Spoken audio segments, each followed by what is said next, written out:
Let me record. Okay, now it's recording. So in this morning, we have talked about the structure of cell and the structure of DNA. So here it's the DNA structure founded by Watson and Crick. It's a double helix structure for DNA. There are a lot of advantages for double helix structures to store the information. For example, when the information is not in use, the double helix DNA is paired by each other, which can protect the genes. When it's in need, then the DNA replication will happen. So, which means the double helix DNA will be zip out so that it becomes two single, let me close this window. It will be single strand DNAs, and then it's good for mRNA, which is messenger RNA, to copy the information from the genes. Okay, so here is something about DNA replication. So first, an enzyme untangles the coil, which is here. There will be some enzyme or some special protein to zip out or zip or untangle the DNA. And then, let me see, the DNA will be unzipped. It will expose both strands of the DNAs, and the DNA is separated into two strands. Okay, and mRNA will come to the DNA and let's see, copy the information from DNA, and then mRNA will come out to the ribosome and produce the proteins from using the information from the DNA. So let's see. And here is the structure of RNA compared with DNA. So of course, for RNA and DNA, the sugar is different. If you look at the sugar of RNA here and DNA here, you will see, I think there is a mistake. So here it has double oxygen, should be DNA. This is single oxygen, which should be RNA. So anyway, so for DNA, on the sugar, it has one extra oxygen. That's the main difference between DNA and RNA. And for, let's see, for RNA, the base pairs are A, G, C, and U. But for DNA, the base pairs are A, G, C, and T. Here's a demonstration of the structure for RNA. Usually RNA is single-stranded and which is shorter than the DNA. And here are the 5 types of the base. We talked about the base. In DNA, you have A, G, C, T, but in RNA, you don't have T. The difference is in RNA, you have U instead of T. The uracil, the difference between uracil and the thymine is just one more carbon here. So at this C5 position, for T, it has one extra carbon, but here it's missing this one extra carbon. For the other bases, A, G, and C, no matter it's on DNA or RNA, they are just the same.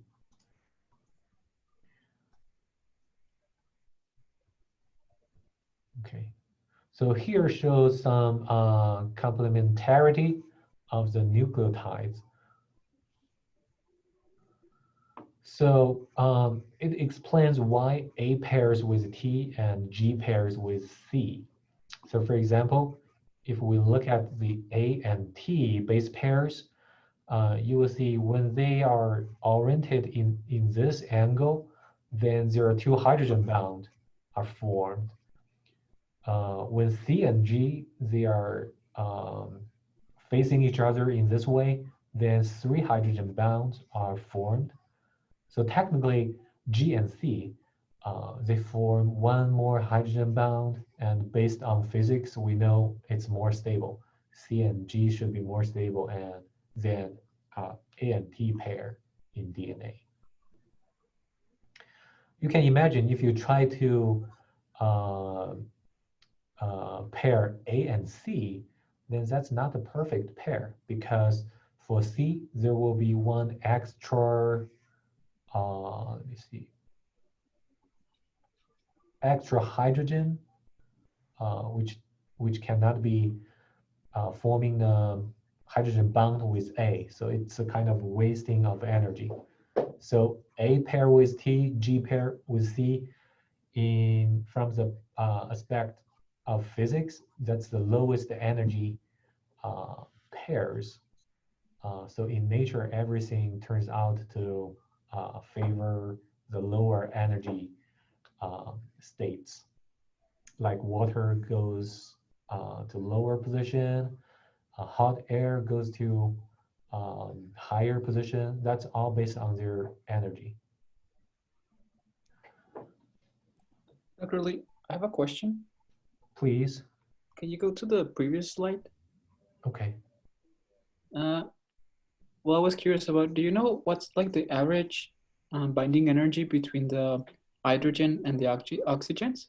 I don't know. That's a good question. You mean what's the binding energy between A and T and C and G? Yes. That's a good question. I don't know, but I think there should be some numbers which has been tested long time ago. Actually, since it's a very informal class, let's do a search here. Binding energy for base pair in DNA. I believe there should be something.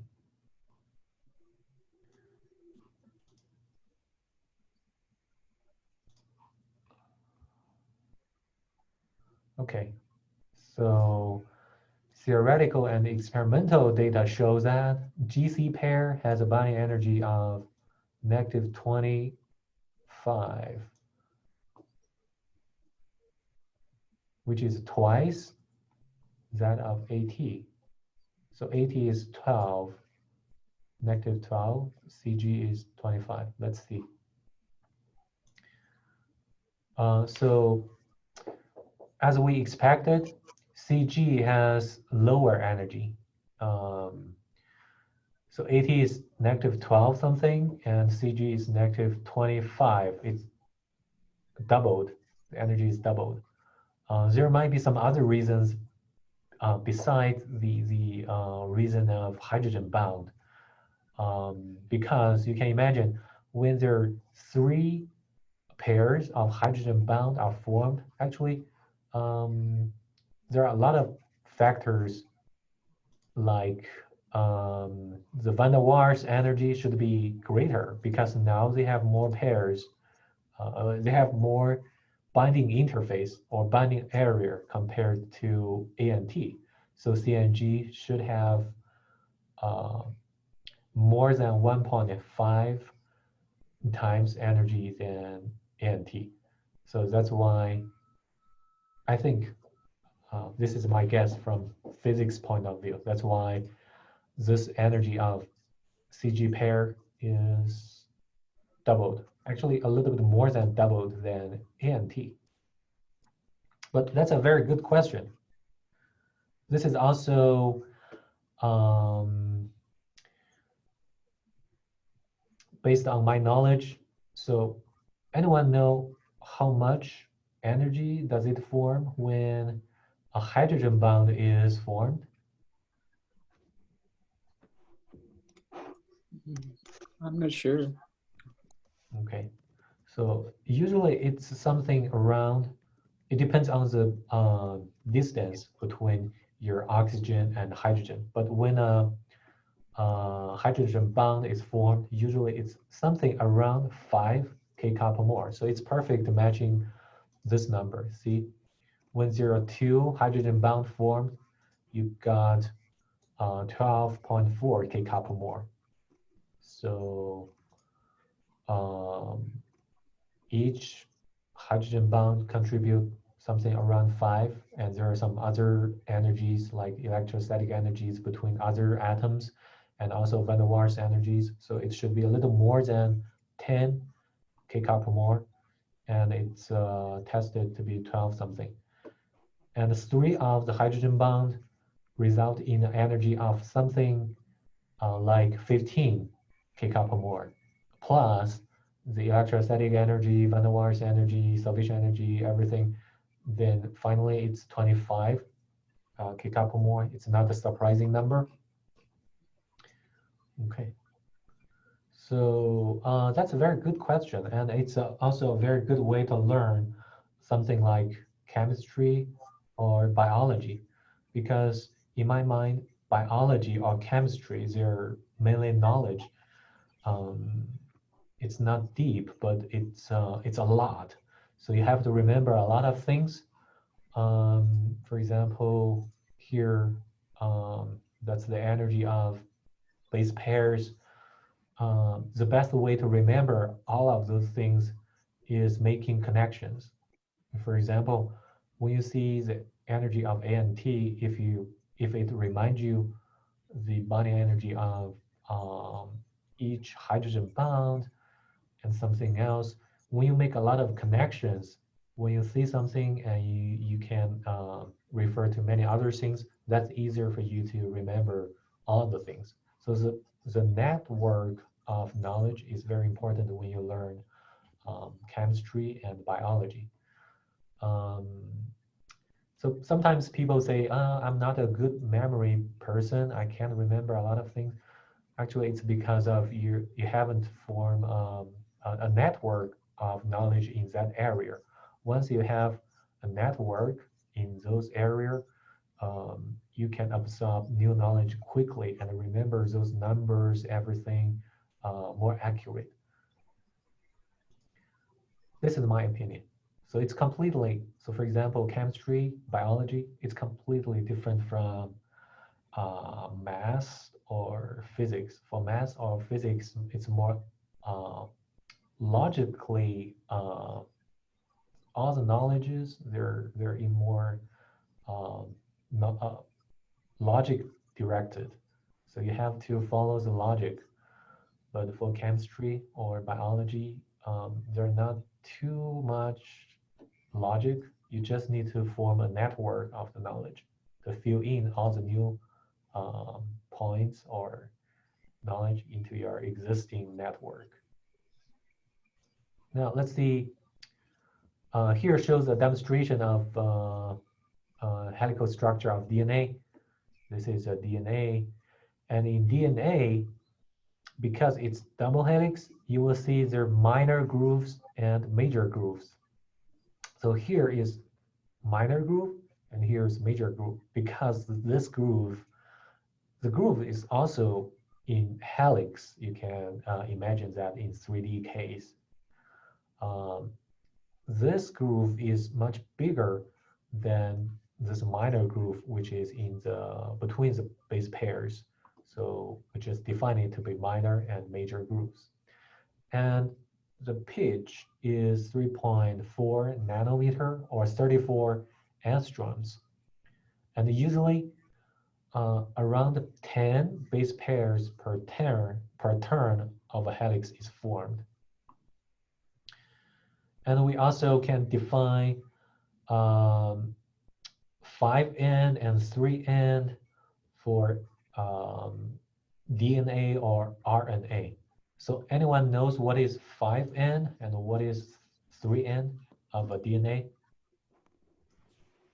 Yeah, I read something about it. It's how they name the carbon element. Right. Right. So DNA has directionalities that correspond to direction of translation.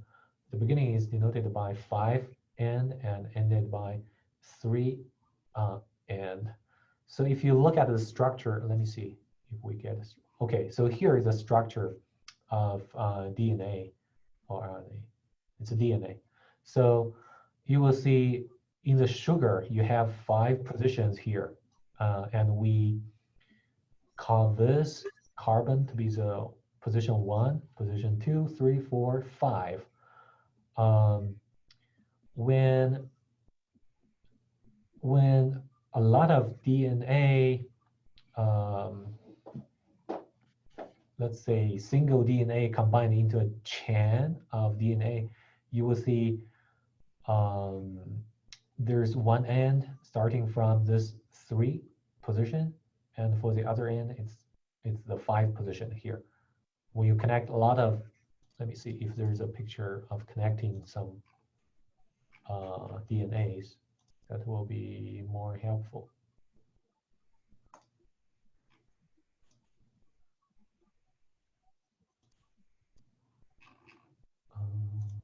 No. Okay, so let's search for structure.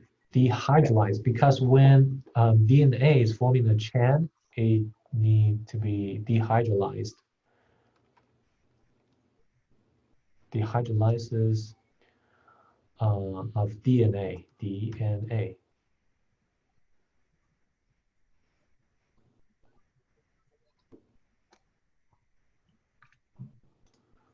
Let's search for a picture here.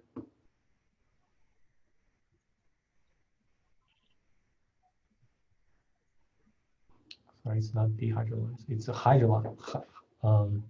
hydrolysis. Let me find a better picture.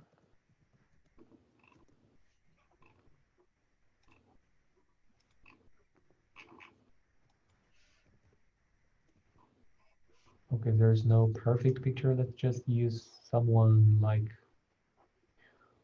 like this. So when 2 of the DNA combined together, a water molecule is formed. So one of the DNA lose its OH, the other one lose its H, and then it's combined in this way. So it can be combined one by one. So finally you form a chain. It's very similar to proteins. So when you see proteins, the amino acid can also form in this way. So here it shows a single chain of DNA. So you will see the DNA always start from one end, which is starting from here, and then it's ending from there. Because we have defined the positions on the sugar. So for example, here, the 3 end, it's connecting one phosphate. This is the 3 end, and the other end is called the 5 end. But in proteins, there's no 5 and 3 end. We define it to be N-terminal and C-terminal, because for each amino acid, it has N and C on the backbone, which performs like the 5 and 3 end on the backbone of base pair. Then when we talk about amino acid, proteins, we mainly use C-terminal and N-terminal, but for DNA or RNA, we use 3 or 5 end. Here's another representation of the grooves of the DNA. So it has major grooves and minor grooves. Remember that the minor groove is smaller because it's the groove which contains the base pairs.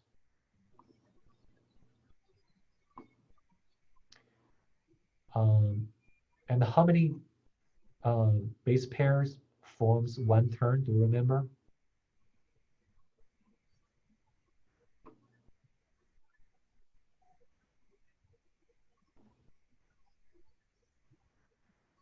So anyone remember in each turn of the DNA, how many base pairs are needed?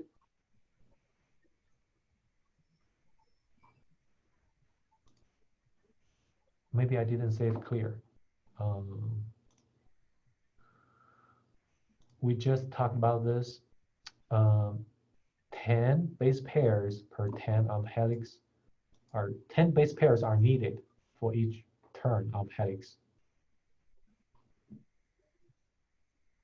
Anyone knows how many, let's say, amino acids are needed for each turn of alpha helix in proteins?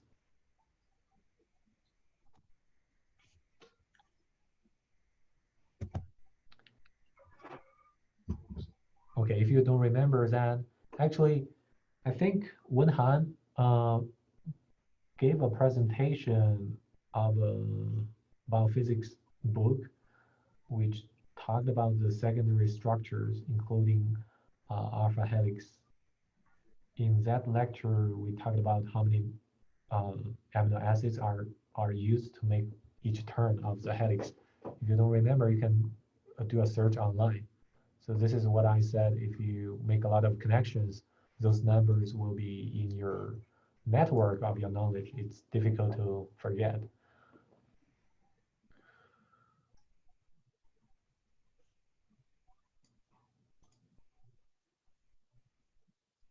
Okay. Now let's talk about making a protein or protein synthesis. So to making a protein, everyone knows we need DNA, RNA, and of course some amino acids. But the process is something like this. So first, copy genetic information from DNA to RNA. This is called transcription. So for example, here it shows the DNA, and here it shows the single-strand mRNA or messenger RNA. So why do we need a messenger RNA? Because if we look at the structure of the nucleus, so as we have watched the video in this morning, in the nucleus, there are some nuclear pores. We call it pores, but it's not very big, it's small. It's not big enough for DNA to come out because DNA is double strand.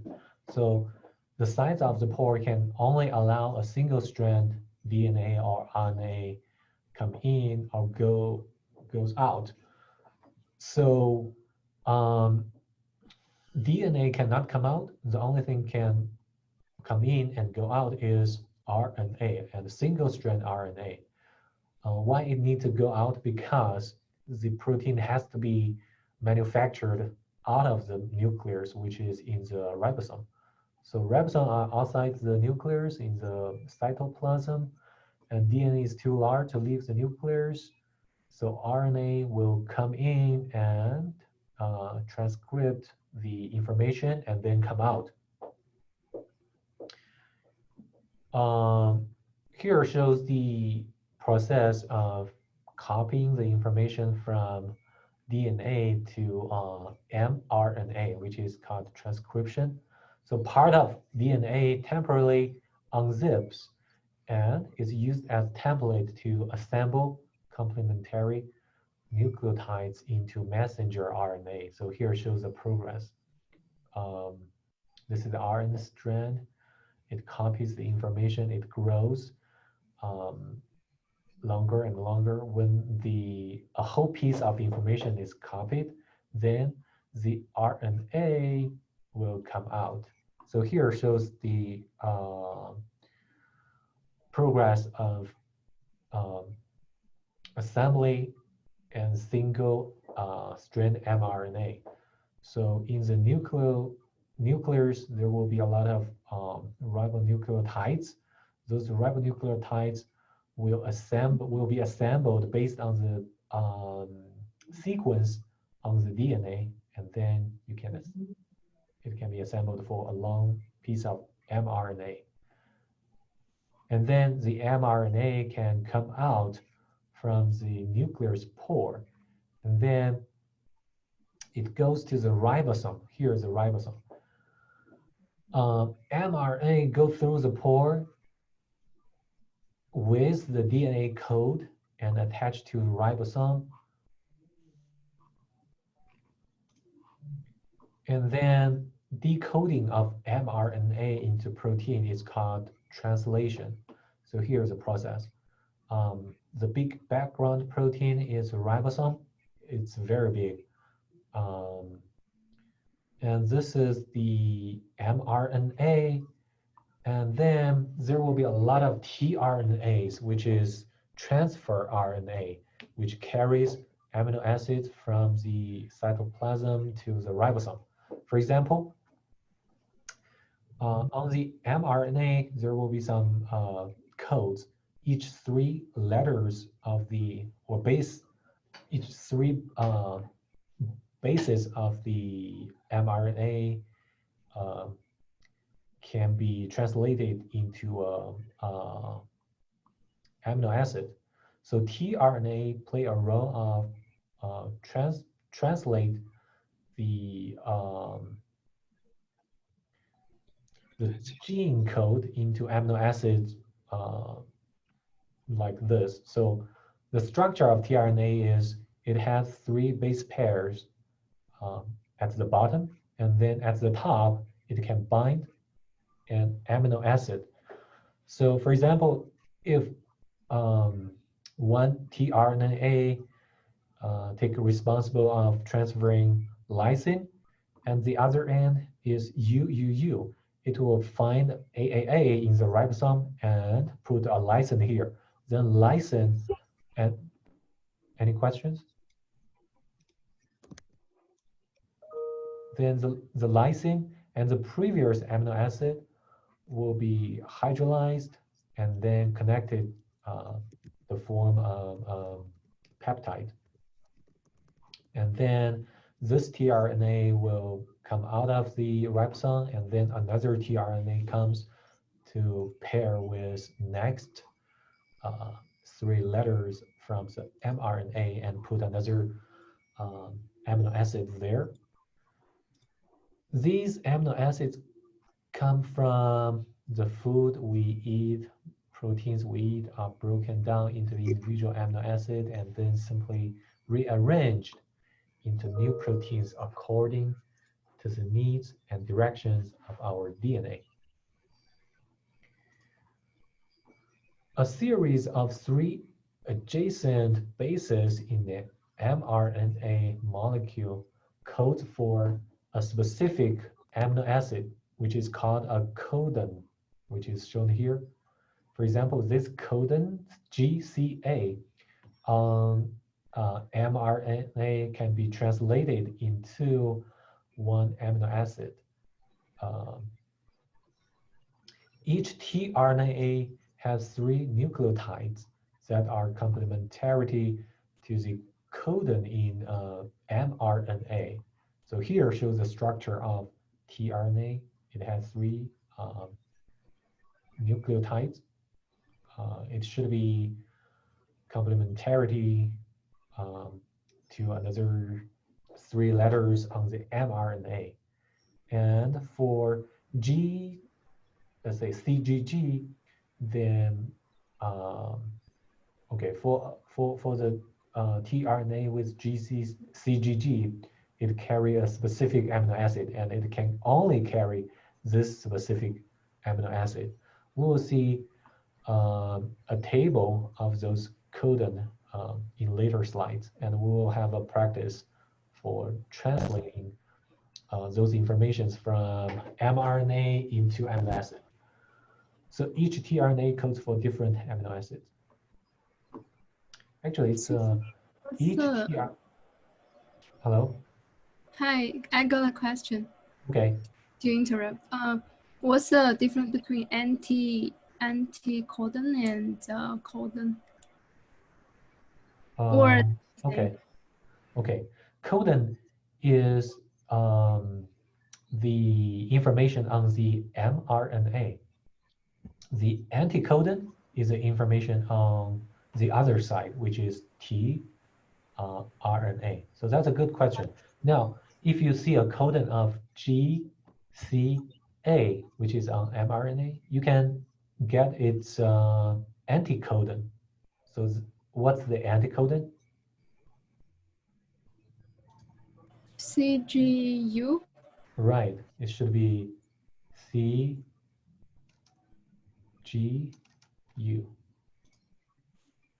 So it should be CGU, and CGU is no longer on mRNA. It should be on tRNA because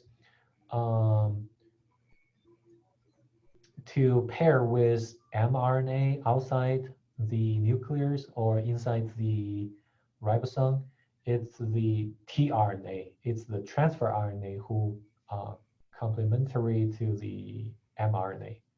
So we call the three letters on the mRNA to be codon, and the three letters on the tRNA to be anticodon. Is that clear? Yeah, thank you. Okay, so for example, here are some more examples. AAA, is AAA codon or anticodon?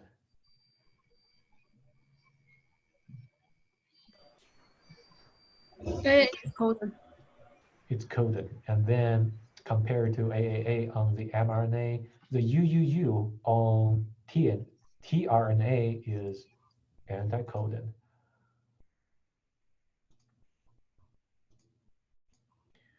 mRNA carrying the DNA instructions and tRNA carrying amino acid meet the ribosome. So for example, this is the mRNA. It goes through the ribosome. It comes out from the nucleus and then go through the ribosome here. And then the tRNA will try to recognize the codon and put the proper amino acid one by one.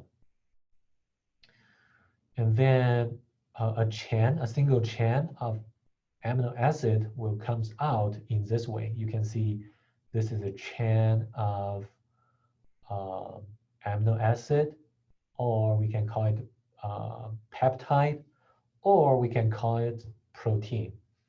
So when you add those amino acids one by one in the ribosome, it's not in a functional structure. But when it comes out from the ribosome, it will be folded into a specific structure, which is the 3D structure of a protein. So to determine the 3D structure of protein, it's a big topic in biophysics. There are a lot of methods or experimental methods to determine the structure of proteins. There are also a lot of numerical methods or programs or algorithms to predict the structure based on the single chain of the amino acid or a sequence from amino acid. So actually, if you think about the entire biology process, there are a lot of mechanisms were unclear. For example, you can imagine the work must be very difficult. For example, here it's CUG on mRNA, and here it shows GAC for tRNA. It matches CUG, and it carries, I don't know what is the amino acid, but you can look into the table, search for the table. it carries this amino acid and put it here. What about next? Next is UGA. What's the most efficient way for ribosome to put another tRNA here to recognize or to match these three letters? Because there are so many different types of tRNA. The chance of finding a tRNA which matches these mRNA is not very high. If you think about it, it's a very low probability to find a tRNA which is matching this thing. So far, I don't know if this process is random, is completely random or not. Perhaps it's completely random. So on average, it tries perhaps 30 times or 60 times to get a tRNA and try if this tRNA is good. If it's not good, then try another tRNA until it matches these three letters or codon. But nobody knows. So far, for experimentalists, I believe it's too difficult to study the mechanism. Maybe some simulation works can be done to investigate this process. If you think about the entire process, actually there are a lot of mechanisms like this, which are unclear. Okay, now, I think everyone is clear of what is codon. Then let's do a little practice. Use one of the codon chart on the next page to find the amino acid sequence coded by the following mRNA strands. So it's a piece of mRNA shown here. So we know each three letters is a codon, which can be translated into amino acid. Now the question is, using the table shown in next slides, which is here, can you find first the amino acid sequence of this one? So please try and submit your answer in chat privately to me.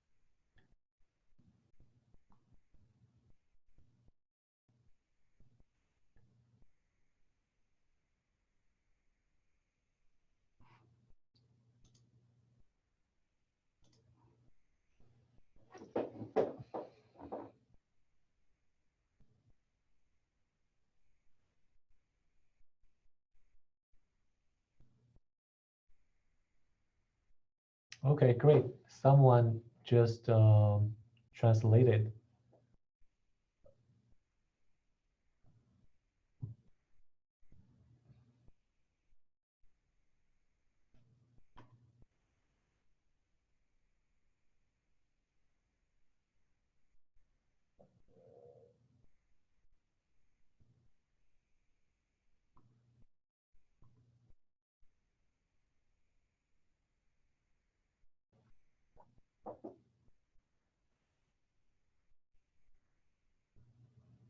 Okay, now let's do it together.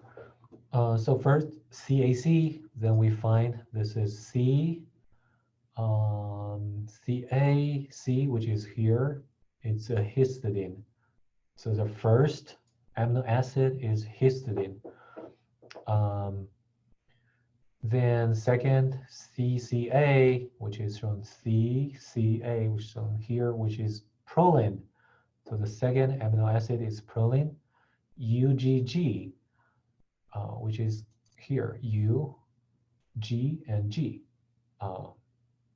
It's tryptophan. And then last one, UGA, you first find the U, and then let's find G, which is here, UGA, which is a stop, means here the translation is stopped. That's the end of this translation. So the answer is histidine, proline, tryptophan, stop. Stop and start, that's also a message for mRNA. If you look in details, you will see, let me see if I can draw some lines here. You will see there's a stop here, and there's a start, which is here. So start and stop means, now let's start to translate, and then let's stop to translate. So another thing you might be curious in this table is, so mathematically, because you have 4 letters in RNA, in mRNA, so A, U, C, G, so 4 different letters. So each codon contains 3 letters. So how many combinations do you have?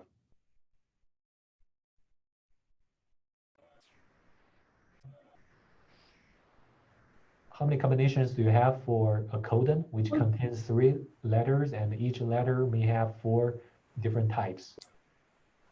4 to the power of 3. Right. So 4 by 4 by 4, it's 64, right? 4 by 4. Yeah, it's 64. So totally you will have 64 codon. However, how many amino acids do you have 20. in nature?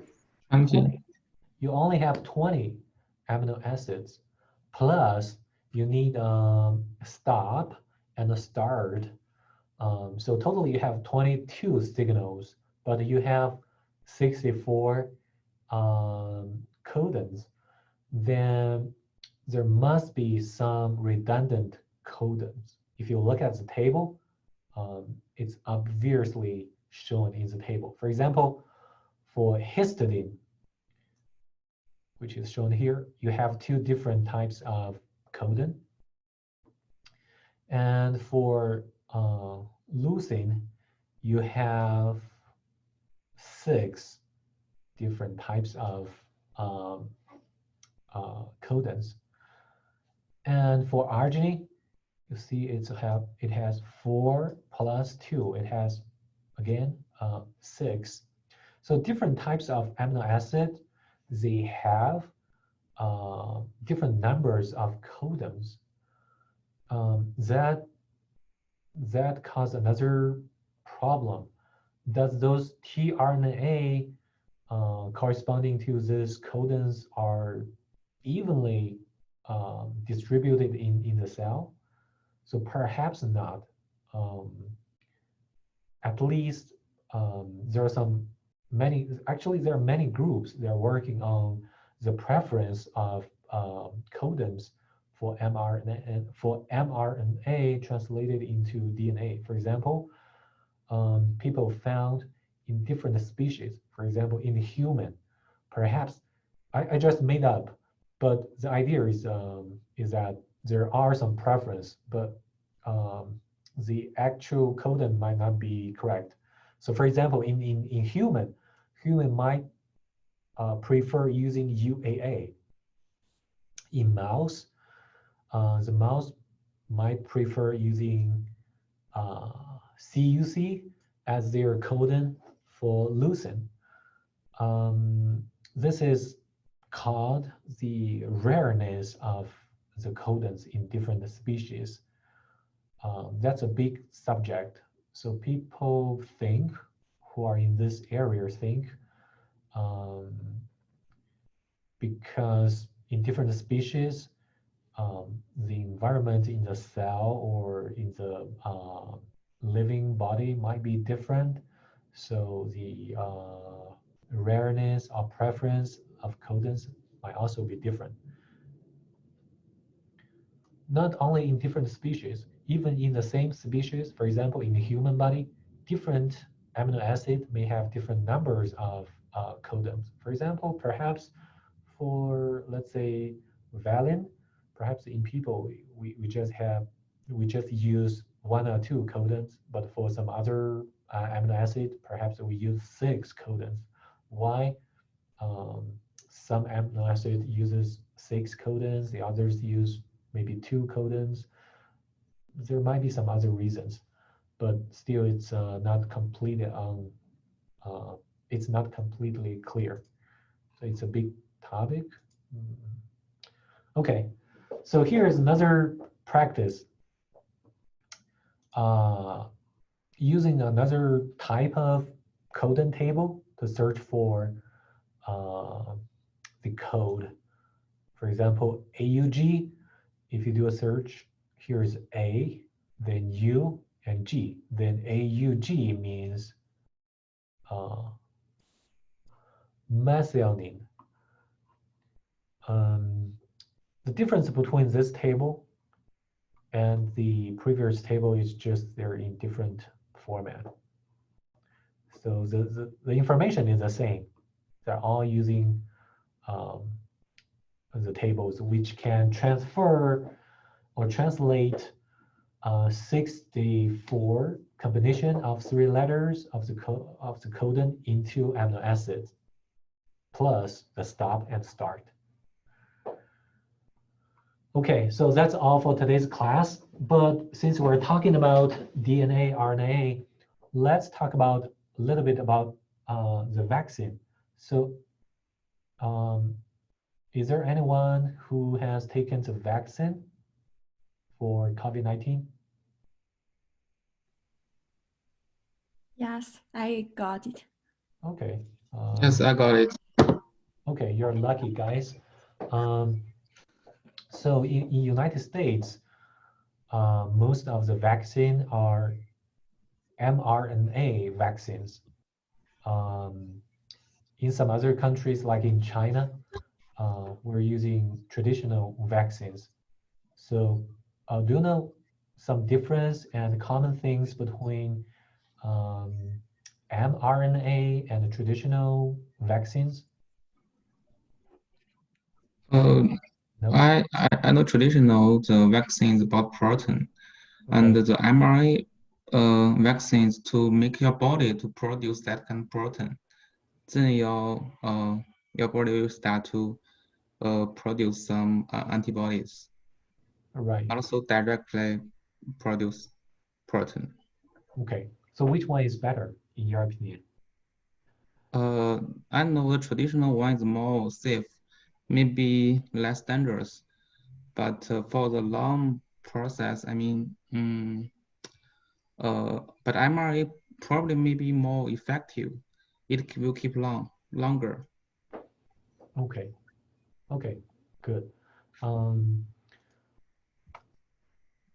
So let's talk about this special topics about the mRNA and traditional RNA since we're learning this class. Let me maybe draw some pictures. So I did a little bit search about traditional RNA and mRNA, and the basic idea is very different. So now let me use my pencil. Let's say traditional RNA, TRA, TRAD. Oh, I can type. So actually, for you guys who took the mRNA vaccines, you're lucky. In my opinion, mRNA is better. It has a lot of advantage. Now I will show you.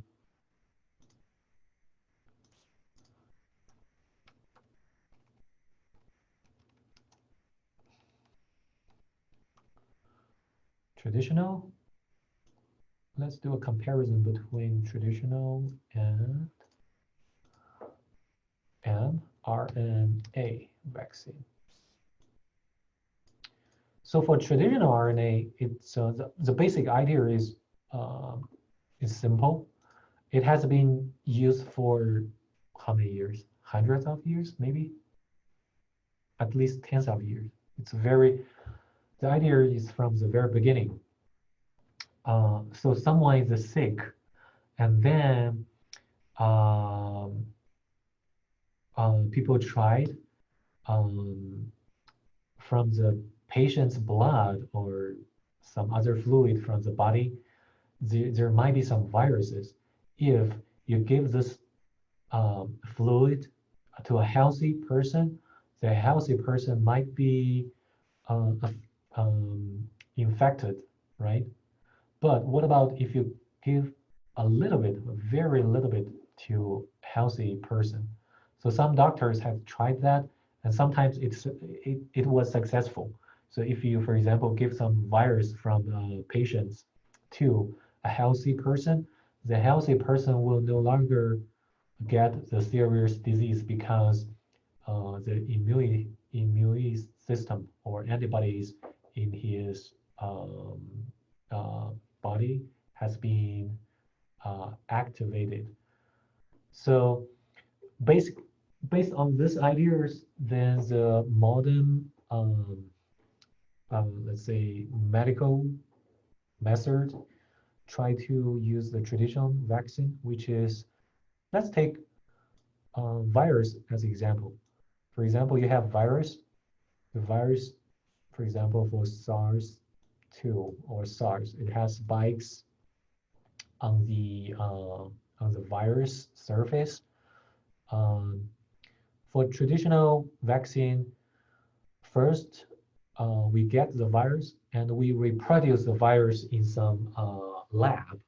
We produce a lot of virus, and then we try to kill the virus by using either some heat or some chemistry or chemicals to kill the virus, or at least suppress the functions of the virus. For example, maybe the virus is broken after a heat, or maybe um, the virus, the gene in the virus has been killed. It cannot reproduce. So it's complicated process. But anyway, let's say this virus has been, um, the function of the virus is suppressed, or at least it's not as strong as normal. Then we inject those virus or pieces of virus. Sometimes the virus are broken after this um, process. So we inject the virus or pieces of virus, means some proteins, into human. Then the human cell will reproduce some antibody. It looks like this. Let me draw it better. This is antibody, which can recognize um, the antigen. So in this case, in COVID-19 case, the antigen should be the spike protein of the whole virus, which is here. Because the spike protein is the protein which attached to human cell, and the antibody can block or bind to this antigen. The immune system will recognize this um, spike protein or antigen, and then our human body will produce a certain amount of such antibodies, which can only be used to defeat this virus. But we know that the virus injected into human body, it's a losing function viruses. It doesn't reproduce or causing diseases. So we get the antibodies and we don't get disease. Next time, when the real virus is coming, let's say this is a real virus in blue color. In your body, you already have certain amount of antibodies, and then you can fast response to the real virus, which can defeat the virus. So this is a traditional vaccine. So now what about mRNA? So for mRNA vaccine, we don't produce any virus and don't eject virus to your body. So what we do is, from the virus, let's say this is a virus. Of course, in the virus, it has a lot of RNAs because the virus doesn't have DNA. It's simpler than human and other advanced um, animals. It has RNAs. So we will take the RNA out and then find out a certain piece. Let's say, I think most of you are involved in at least one project of the uh, SARS-2 project. So let's say this piece of RNA is encoding S protein. The other piece is encoding N protein. And here, the other piece is encoding, let's say, E proteins. That's the whole RNA, but we don't need the whole RNA. We just cut and select this piece, which is mRNA or RNA for S protein, because S protein can help you to generate the antibody. The other proteins cannot. So what we do is we put this RNA, inject this RNA into human body, and then the S protein RNA from this virus will go into your body and do the same thing, which is shown here. This is the mRNA. However, in this case, once you get the mRNA or RNA from S protein, then this is a piece of S protein RNA. So your, let's say, your ribosome will try to reproduce the S protein based on this RNA. So at the end, your cell, the human cell, will use this piece of information to produce S protein. Let's say this is S protein, and this S protein will then be recognized by antibody, and then the antibody will be generated, and you will produce a lot of antibodies in the human cell. So now let's see, from the basic ideas, which one do you think is more safe? So from my point of view, of course, let's say ideally, if everything is ideal, then mRNA, of course, is safe because mRNA, it only have the information of S protein. There is no real virus or other proteins involved in the vaccine. So there is no any chances or probability of your body to get a whole virus like this. For traditional vaccine, you're injecting a whole virus or at least pieces of whole viruses.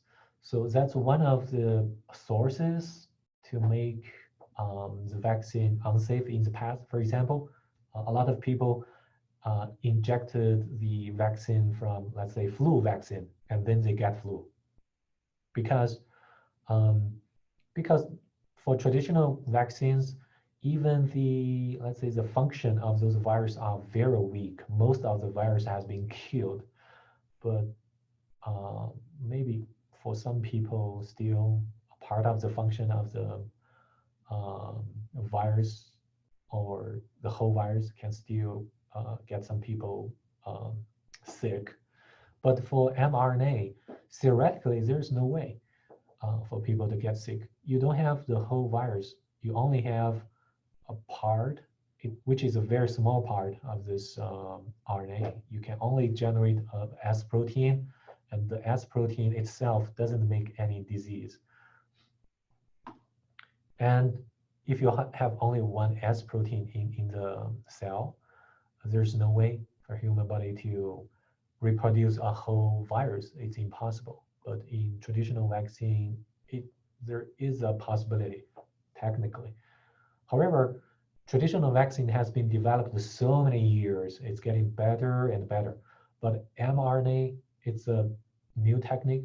I think this is the first time it has been widely used to humans because of the COVID-19.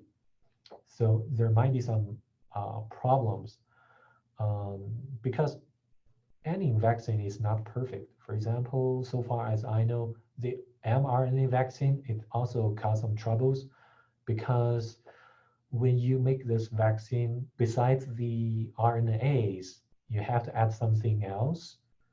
Of course, the same thing for traditional vaccine. You always need to add something more than the virus or RNA, which helps to keep the vaccine, for example, long time. In mRNA vaccine, it helps the mRNAs to be separated. Otherwise, the RNAs likes to tangle together, which lose the function. So those toppings or add-ons might cause some troubles. This is the one source of the dangers.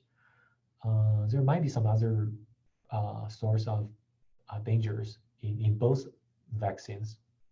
However, after I did a search, still I believe mRNA, sooner or later, it will be, let's say, more major than traditional vaccine. It has a lot of advantages. For example, it's fast. You can make billions, not billions, hundreds of millions vaccines, perhaps in for a whole country. I mean, for a couple of months or a year. But for traditional vaccine, it takes a long time. It's very slow. And for traditional vaccine, if there are some mutations happened, then traditional vaccine should be completely redesigned, retested, reproduced, re-injected. But for mRNA vaccine,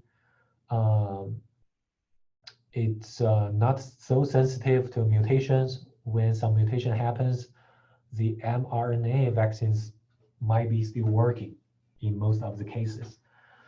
There are some other advantages, but the disadvantage is, for example, for mRNA vaccines, it cannot be stored for a long time. For traditional vaccine, you can keep it maybe for years, but for mRNA vaccines, it has to be injected in a week after it's manufactured. And you have to transfer it in a very low temperature, negative 70 degrees. That's very low temperature. So for many countries or regions, I believe this is impossible for the countrywide people to inject mRNA vaccines. It needs a very restricted condition, especially it's low temperature and the fast delivery. It's impossible for some countries. But luckily, at least in United States, the technique is good enough so that you can get it from the producer to the person who need it in less than a week, and then all the way in a very low temperature. Oh, Shunji asked a question. So how did the mRNA get into the cell? Hi, Dr. Lee. Hmm? For the traditional vaccines, we don't need the protein get into the cell, just into our body is enough to produce the antibody. But for the mRNA, if the mRNA want to produce, translate to the S protein, for example, they need to get into the cell and find the ribosome and then produce the S protein. So I'm curious about how that mRNA, that code get into cell, this process, how did they achieved? Okay, that's a good question. I am not in that details. You can do a search. I think perhaps automatically it can go into the cell by some, I don't know, some maybe pores on the cell or something, or maybe something carries the mRNA in the cell, but I'm not sure. So this is something out of my knowledge so far. Oh, thank you, Dr. Lee. No problem. But for traditional vaccine, it's um, easier to store and transfer. You can transfer it in temperature, in room temperature, and usually the traditional vaccine, it's a powder, so it's dry, so you can maybe store it for years. When you use it, you just put some water or some fluid into the bottle, which is dry, and then you can use it. But for mRNA, at least now, it needs low temperature, very low temperature, and fast injection. So here shows 3 types of coronavirus vaccines in development now. I believe this is the information um, for United States because it's from NIH. So this is protein. Okay, first it's protein based. You inject some spike proteins. This is safe because if you have only spike proteins, then there's no way you get the whole virus in your body. Then second, you first prepare the spike protein gene or S protein gene, purify it, and then wrap it, and then inject it into your body, and then your body produces spike protein, and then this is also safe. Number 3, mRNA. So you first manufacture the mRNA, which encodes the spike protein, and then it's purified and injected into your body, and then your body will use this mRNA to manufacture a lot of spike proteins. And at the end, see, what you need is spike protein. Those spike proteins will be recognized by your immune system and produces antibodies. Those antibodies will be maintained at a certain level. It's not a very high level, but at least you have some of the specific antibodies, and it will be remembered by your immune system. When next time there is a real virus which has the same spike protein, then your immune system can respond fast. So here are some advantages and disadvantages or comparison between traditional or conventional vaccines and RNA vaccines. For example, here, manufacturing traditional vaccines, it takes months and it's a long time. For RNA vaccines, it's fast. It only takes a week to produce the RNA vaccine. Safety, let's say biosafety. So conventional vaccine grows large quantities of viruses and make each batch of vaccine creates potential hazard. Of course, it has a potential hazard. It's not a hazard. Of course, there's a potential, but the conventional vaccine has been developed so many years, so it's also very safe. So this danger is just potential. The RNA vaccines technically even don't have this potential. Of course, it doesn't have this potential. It might have some other potentials which cause some other issues. So for RNA vaccines, no virus is needed to make a batch of RNA vaccine. Only small quantities of viruses are used for gene sequencing and vaccine testing. So conventional vaccines takes longer time for your immune system to respond. For example, the antigen or your virus will be injected in the body. So after recognizing the antigen, the immune system produces specific antibodies in preparation for the next time and this takes a long time. For RNA vaccines, the RNA is injected into body and enter cells. See, enter cells. It didn't say how to enter cells, so I can't answer Shenjie's question. Where it provides instructions to produce antigens, the cell then presents the antigens to the immune system, promoting T cell and antibody responses that can fight the disease. So the response by RNA vaccines is technically should be faster. Flexibility, that's the disadvantage, I believe. So for conventional vaccines, each new vaccine requires a bespoke production process, including complex verification and test. Okay, so it needs more steps to or processes to produce the conventional vaccine. But for RNA vaccine, we anticipate that the production process of RNA vaccine may be able to be scaled and standardized, potentially enabling replacement of the sequence encoding the target protein of interest for a new vaccine, with minimal changes to the vaccine produced process.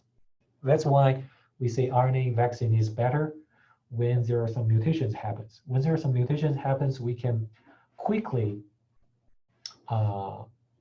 change or modify the RNA and reproduce the RNA vaccines again.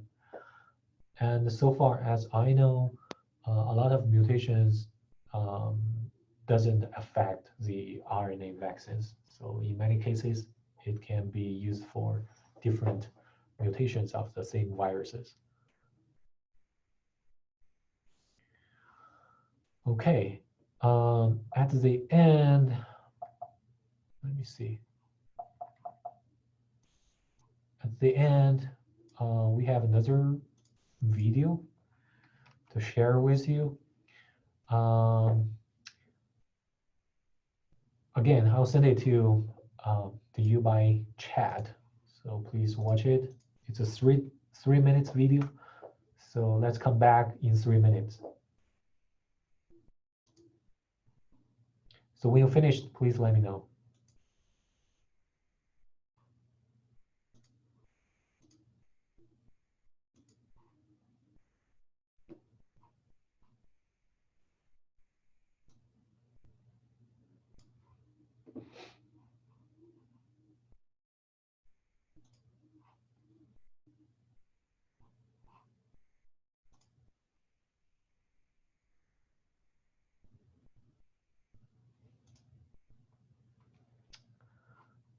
Okay, sorry, I sent this link to Alan only. So now it's, now I'll send the link to everyone.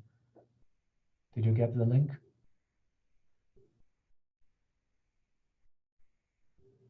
Okay, good. So let me know when you finish it.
Okay, I think all of you have finished the watching the video.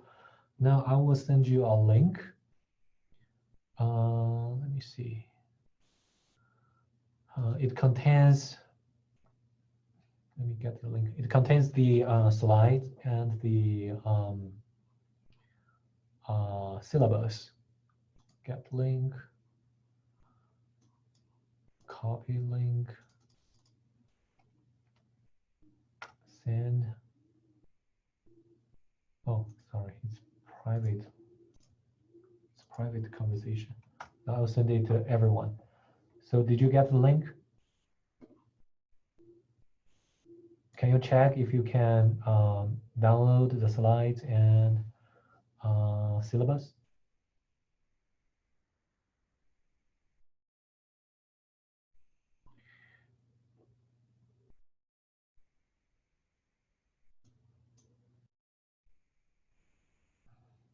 Okay. Then that's all for today's class. Do you have any questions?